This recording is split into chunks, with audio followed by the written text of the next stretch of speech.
Тишината на нощта. Той зловещо мълчи. С крачки бавни се приближава до целта.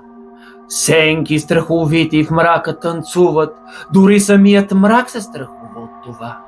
Бродник самотен, зъл, със стъпки тежки стъпва в кълта. И само очите му зловещи се виждат в нощта. Сърцето му бие, а душата му трепти.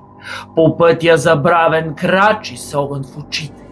Зловещи шепоти от мрака го напътстват. Покрай него древни същества в сенките се крият и наблюдават своя господар как върви. Очите им блестят, жадни за човешка плът. Къде е светлината? Къде е утрото да ни избавят от приближаващо зло? Вятърът шепне, предвещава смъртта. Стъпки в кълта оставят следи мрачни. Всеки шепот от миналото е призив да се спасявате от идваща беда. Вълци вият яростно в глухата нощ, кръвта на бродника ври и кипи.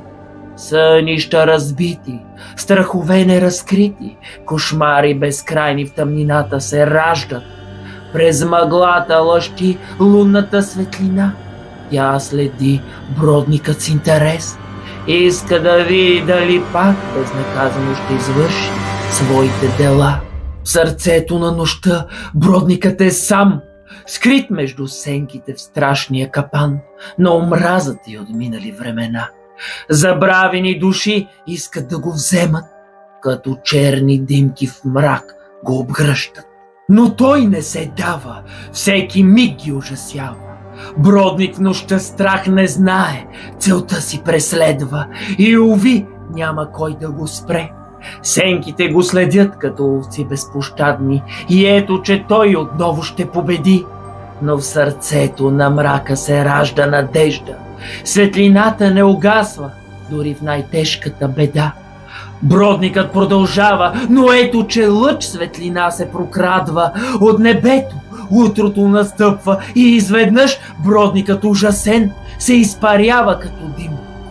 Тази нощ той не достигна целта, но уви следващата нощ пак ще дойде и този път едва ли душата, за която иде, ще извади този късмет.